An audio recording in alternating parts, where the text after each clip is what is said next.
gramaticalmente falando, é simples. O problema é que, ah, sei lá, a nossa memória muscular de como a gente mexe a língua, de como a nossa língua se posiciona para falar o português, ela é realmente diferente da memória muscular que você tem que ter para pronunciar algumas palavras do inglês.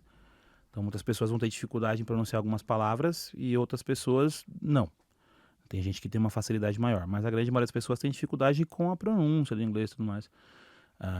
E aí associam essa dificuldade aí é muito difícil, eles falam muito rápido. E, cara, não é nada disso. A verdade é o seguinte, eles não falam rápido nada, eles falam igualzinho você. Você junta um monte de coisa, eles também juntam um monte de coisa. Né? Então não é bem que eles estão falando rápido, eles simplesmente estão juntando algumas palavras ali.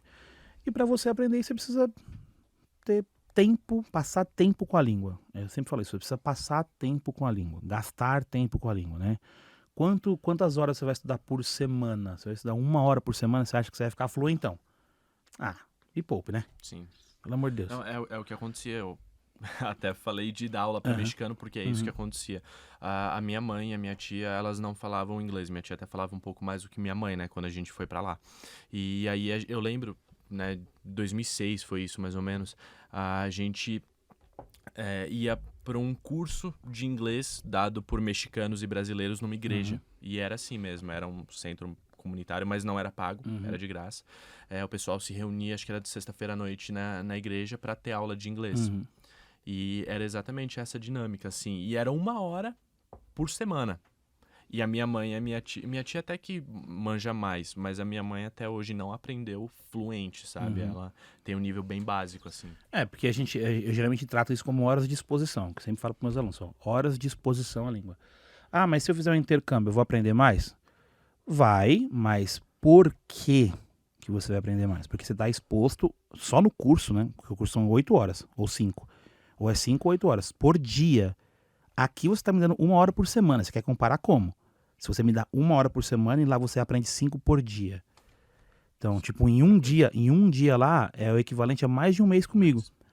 Então, quantas horas de exposição à língua você vai ter? Quantas horas de exposição à língua você está querendo realmente aplicar ali? O inglês que nem eu falo, o inglês ele é ciumento, cara. Não dá pra você querer aprender tudo. E o inglês é ciumento, cara. Ele é o seguinte, pra você aprender inglês, você precisa passar tempo com ele. Sim. Fala, você vai me falar, amigão, mas você vai ter que gastar um tempo comigo. Me namora. Entendeu? Me namora. Não vem querer pagar de 1 horinha por semana e achar que você vai ficar bilinguão, que você vai. Até vai, mas vai demorar uns 5 anos. Você vai demorar muito mais. Então, de novo, quantas horas de exposição à língua você pretende ter ou você vai ter para você depois querer comparar com o curso que você fez fora de um mês? Fiz o curso de um mês e voltei no intermediário. Só que o intermediário aqui no Brasil seria 33, 66, umas 100 horas de inglês no Brasil. 100 horas de inglês no Brasil, você chega no intermediário. Tempo de exposição. E lá a mesma coisa, só que você vai fazer 100 horas em um mês. Sim.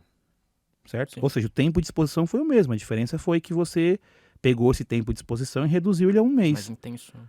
Mas o tempo de exposição à língua foi o mesmo. Entendeu? Então, quando você pega o livro dos professores lá, que nunca vocês não veem, você só vê o livro do aluno, o livro do professor, ele divide lá as liçãozinhas. Lição 1, lição 2, lição 3, aí tipo tudo lá.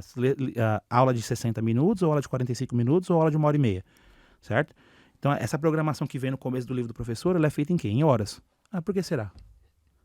Ninguém pensou nisso. Aleatório. É aleatório, é besta. Aí você vê lá o final do negócio, de 33 a 40 horas para você terminar um módulo.